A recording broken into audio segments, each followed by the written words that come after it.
कह रहे थे कि 2 मिनट के लिए पुलिस हटा देते, हम ये कर देते, हम वो कर देते, हम फला कर देते, टिकड़ा कर देते। अरे मेरे भाई, ओ मिमियाने वालों, भेड़ बकरी हो, सिंगल पतली है, 2 लपड़ गाल पे मारी हो, 2 घुमाकर मारी हो तो ये भमटी खाते हुए नीचे गिर जाएगा, लगता है इसका सांस निकल जाएगा। अरे चचुंदर सुन, तंवर क्या नाम है तेरा, चचुंदर सुन, किसी समाज को ललकारने का कोशिश करेगा तो कान खोलकर सुन लेना बेटा, हम तेरे बाप हैं। कान खोलकर सुन लेना भीमटे, पूरे स्वर्ण समाज को, राजपूत समाज को ललकारेगा। कहता है भेड़ बकरियां हैं। ऐसे गीदड़ों का मैं कहता हूं 36 कौम ऐसे लोगों का बहिष्कार करे और कानून इसका शिकंजा कसे और जेल की सलाखों में भेजे।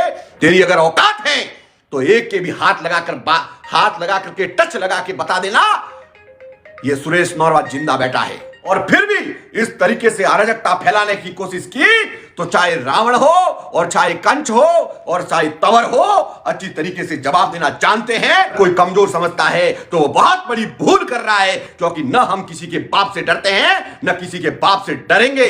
और ये तंवर फंवर जो आ रहे हैं, क्या बोलता चूहे जैसी मुंह से वो रावण फावड़, और ऐसे कितने ही रावण आए, कितने ही तंवर आए, आपको मालूम नहीं है। ये राजस्थान की धरती है, कान खोल कर सुन लेना। और अब भी अगर तुमने ललकारा तो अगला ऐसी तारीख के साथ घोषणा की जाएगी जो तुम्हारे ईंट से ईंट बजा करके रख देंगे।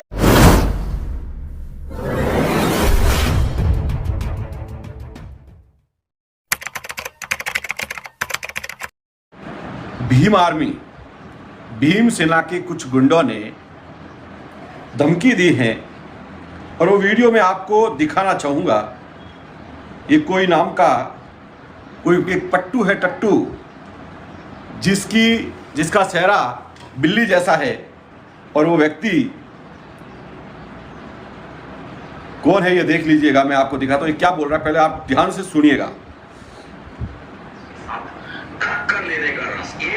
ये बंद कमरे में बैठ के छछूंदर क्या बोला देखिए। टक्कर लेने का रस। एक रोज पहले, एक दिन पहले क्या होता है कि वहां पर भेड़ बकरियां इकट्ठा होती है। कहां? पाली में भेड़ बकरियां इकट्ठा होती है और भेड़ बकरियां इकट्ठा होकर के हमें भीम सैनिकों को, भीम सेना को चुनौती देते हैं, मिमियाते हैं। भेड़ बकरियां चुनौती नहीं देती, भेड़ बकरियां मिमियाती है। और ये भेड़ बकरियां मिमिया रही थी वहां पर। कह रहे थे कि 2 मिनट के लिए पुलिस हटा देते, हम ये कर देते, हम वो कर देते, हम फला कर देते, टिकड़ा कर देते। अरे मेरे भाई, ओ मिमियाने वालों, भेड़ बकरी हो, जो वहां इकट्ठे हुए थे पाली में हमारे खिलाफ, जो अपने आप को 35 कौम कह रहे थे, जो अपने आप को राज पुरोहित कह रहे थे, राज पुरोहित, और अपने आप को स्वर्ण बता रहे थे। भाई तुम्हारे शरीर पे कोई सोना चढ़ा है क्या? तुम तो हो गए तथाकथित स्वर्ण जानवर हो क्या? सोना चढ़ा है तुम्हारे ऊपर? तो इस व्यक्ति ने, आप पूरा इसका वीडियो इसी पेज पर पड़ा है, मैंने वैसे डाला है। ये गंदी नाली के कीड़े ने, जिसका बिल्ली और चूहे जैसा चेहरा है, सुअर जैसा चेहरा है और लगता है उसको फेमस ज्यादा होना है, इस भीमटे ने पूरे स्वर्ण समाज को, राजपूत समाज को अभद्र भाषा में प्रयोग किया। सबसे पहले तो मैं राजस्थान सरकार से और प्रशासन से निवेदन करना चाहूंगा, मेरे इसी पेज पर इसका वीडियो पड़ा है, क्या यह व्यक्ति इस भाषा का प्रयोग करने के बावजूद भी प्रशासन इस विषय पर, इस व्यक्ति पर कार्रवाई नहीं करेगा? मुझे एक बताइएगा। आज तक राजपूत समाज एक खूबसूरत समाज है और जब हमारे किसी समाज के व्यक्ति पर कोई अन्याय करने की कोशिश करेगा, कोई समाज के व्यक्तियों को ललकारने की कोशिश करेगा, तो यह राजपूत समाज चुप नहीं रहेगा। और आप सभी ने देखा है, बाली के अंदर उस एकता को आपने देखा है, 35 कौम की एकता को देखा है। सभी लोगों को, पूरे स्वर्ण समाज को ललकार करके ये बोल रहा है मिमियाने और भेड़ बकरी, ऐसी नाजायज औलादें केवल और केवल राजस्थान की धरती पर आकर के आपसी भाईचारे को खत्म करके माहौल खराब करने का कोशिश कर रहे हैं। हम बार बार शासन और प्रशासन को अवगत करवा रहे हैं और कहता है ये बोल रहा है चचुंदर कि राजस्थान के अंदर मैं आ रहा हूं, ये कर दूंगा, वो कर दूंगा। अभद्र भाषा का प्रयोग कर रहा है और लगता है इस चचुंदर को फेमस होना है। सिंगल पतली है, 2 लपड़ गाल पे मारी हो, 2 घुमाकर मारी हो तो ये भमटी खाते हुए नीचे गिर जाएगा, लगता है इसका सांस निकल जाएगा। और ऐसी कोई समाज खराब नहीं होता, कोई समाज दोषी नहीं होता, लेकिन ऐसी नाजायज औलादें जो पैदा होकर के किसी समाजों को लड़वाने का प्रयास करती हैं, श्रवणों को ललकारने का प्रयास कर रही हैं और राजपुरोहित समाज को ललकारने का प्रयास कर रही है, तो इसका परिणाम इसको भुगतना पड़ेगा, इसमें कोई दो राय नहीं। शुरुआत किसने की? कोई अगर यह कहता है कि हम काफी सारे लोग एक होकर के यही भीमटे कमेंट करके बोल रहे हैं कि आप समा भड़काऊ भाषण दे रहे हो, शुरुआत इन नाजायज औलादों ने की और आप लोगों ने घर से बाहर निकल के इन्हीं नाजायज औलादों का समर्थन किया। तब आप कहां गए थे?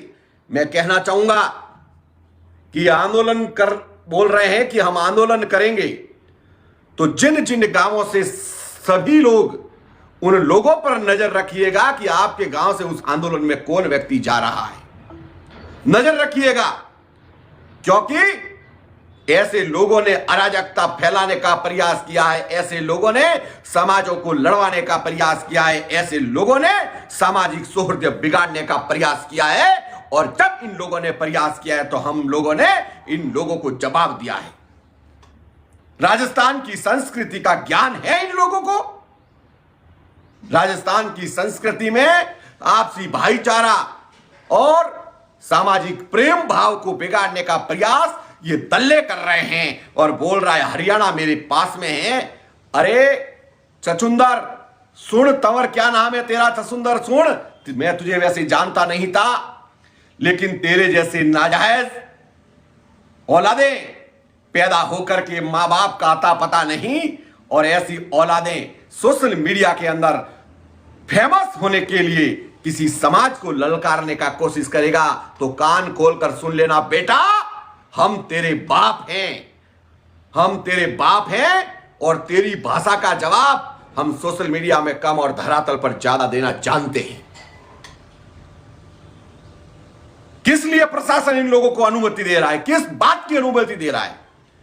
मेरा प्रशासन से निवेदन है कि ऐसे असामाजिक तत्वों को अगर आप अनुमति देते हैं और ये माहौल खराब करने का अगर प्रयास करते हैं और उसके बाद अगर कुछ होता है तो उसके जवाबदार राजस्थान सरकार और प्रशासन होगा। कौन होते ये प्रशासन को खुलेआम ललकारने वाले? कौन होते ये सरकार को खुलेआम ललकारने वाले? और कौन होते ये श्रवण समाज को खुलेआम ललकारने वाले? ऐसे गीदड़ों की औकात क्या है तो सोशल मीडिया के माध्यम से राजस्थान के अंदर आपसी भाईचारे को खत्म करके सामाजिक सौहार्द बिगाड़ने का प्रयास कर रहे हैं। और ऐसे गीदड़ों पर प्रशासन कानून कार्रवाई क्यों नहीं कर रहा है? मेरा सवाल है प्रशासन से।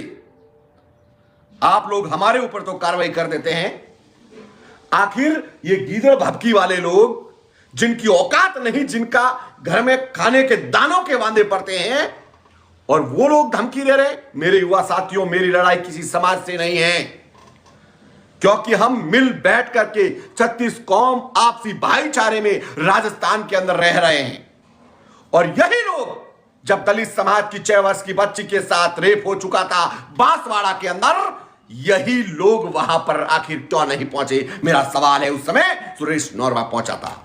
जब तब राजस्थान के किसी भी व्यक्ति पर, किसी भी समाज के व्यक्ति पर अगर संकट आया है तो हम लोग पहुंचते हैं, और ये दलाल अपनी राजनीति समकाने के लिए और अपनी फेमस होने के लिए या आकर के राजस्थान के अंदर आपसी भाईचारे को खत्म कर रहे हैं। और मैं कहना चाहूंगा, जितने राजस्थान के अंदर 36 कौम के लोग रह रहे हैं, ये लोग आकर के भड़का के चले जाएंगे।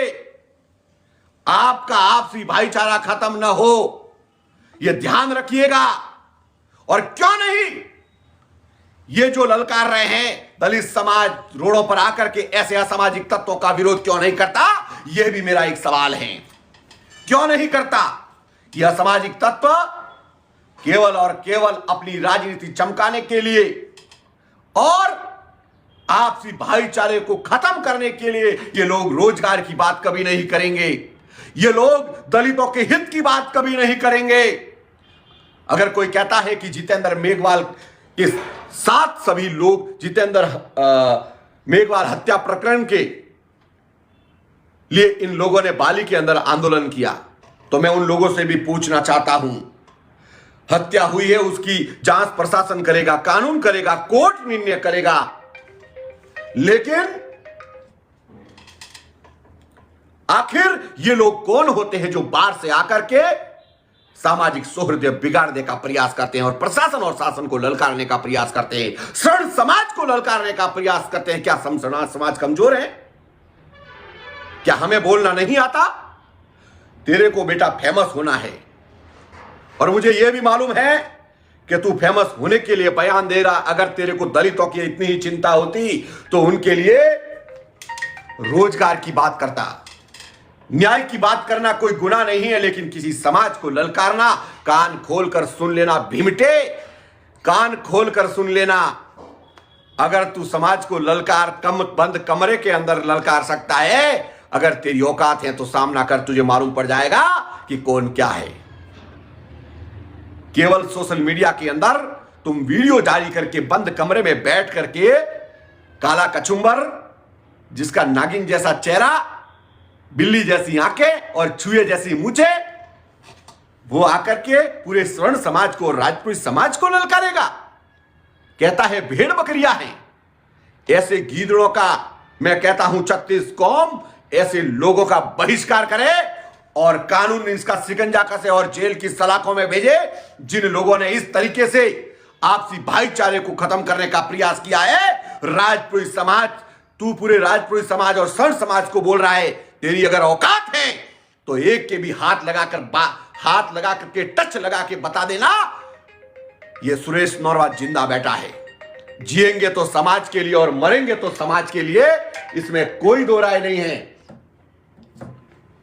लेकिन ऐसे असामाजिक तत्वों पर शिकंजा कसा जाए और कल 2 तारीख और 3 तारीख को जयपुर हो या पाली, अगर प्रशासन इन लोगों को परमिशन देता है और उसके बाद ये ऐसे शब्दों के अगर प्रयोग करता है और प्रशासन इन पर कार्रवाई नहीं करता है, तो हमें बोलना अच्छी तरीके से आता है और ईंट का जवाब पत्थर देना भी अच्छी तरीके से आता है। अन्यथा ऐसे लोगों पर कानूनन कार्रवाई करके अंदर डाला जाए।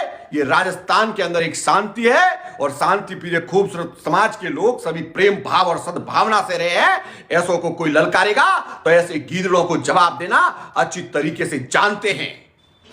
कुछ भगोड़े यहां पर के गालियां दे रहे हैं, तो कमेंट में गालियां देने से कोई मतलब नहीं है। अगर औकात है तो हमारा सामना कीजिएगा, तुम्हें मालूम पड़ेगा कि हम कौन है और क्या है। हम तो उस समाज से, खूबसूरत समाज से बिलोंग करते हैं जो हम शांति व्यवस्था चाहते हैं, कानून और प्रशासन का सम्मान करने वाले लोग हैं, शासन का सम्मान करने वाले लोग हैं। इसीलिए खामोश हैं और फिर भी इस तरीके से अराजकता फैलाने की कोशिश की, तो चाहे रावण हो और चाहे कंस हो और चाहे तंवर हो, अच्छी तरीके से जवाब देना जानते हैं, न किसी के बाप से डरते हैं। तुम लोग प्रतिदिन 2000 से ज्यादा तो धमकियों के कॉल करते हो। जब भी मैं इस फोन को शुरू कर देता हूं तो तुम लोगों के गीदड़ों के कॉल आने शुरू हो जाते हैं और सुरेश नौरवा तुमको अच्छे तरीके से जवाब देता है। तुम्हारी यही औकात है, तुम फोन तक सीमित हो और ऐसे गीदड़ों को जवाब देना अच्छी तरीके से मुझे आता है। न जिएंगे तो समाज के लिए, मरेंगे तो समाज के लिए। किसी माई का लाल से डरने की आवश्यकता नहीं है। मैं स्वस्थ स्वर्ण समाज ही नहीं भाई 36 कौम के युवा साथियों से कहना चाहता हूं, ऐसे असामाजिक तत्वों से आपको डरने की आवश्यकता नहीं है। ये सुरेश नौरवा अगर अपने प्राण भी चले जाए तो आपके साथ कंधे से कंधा मिला करके खड़ा रहेगा, इसमें कोई दो राय नहीं है। और रही बात 12वां प्रकरण की, तो उसका निर्णय प्रशासन करेगा, उसका निर्णय सरकार कोर्ट करेगी। आखिर तुम जैसे गीदड़ कौन होते हो जो आपसी भाईचारे को खत्म करके जूते और चप्पलों की बात करके करने वाले तुम लोग कौन होते हो? क्या औकात है तुम्हारी जो इस तरीके की बातें करके आपसी सामाजिक सौहार्द बिगाड़ने का प्रयास कर रहे हो? ये राजस्थान है, ये यही तेजाजी, वीर तेजाजी महाराज की भूमि है, बाबूजी राठौड़ की भूमि और महाराणा प्रताप की भूमि है।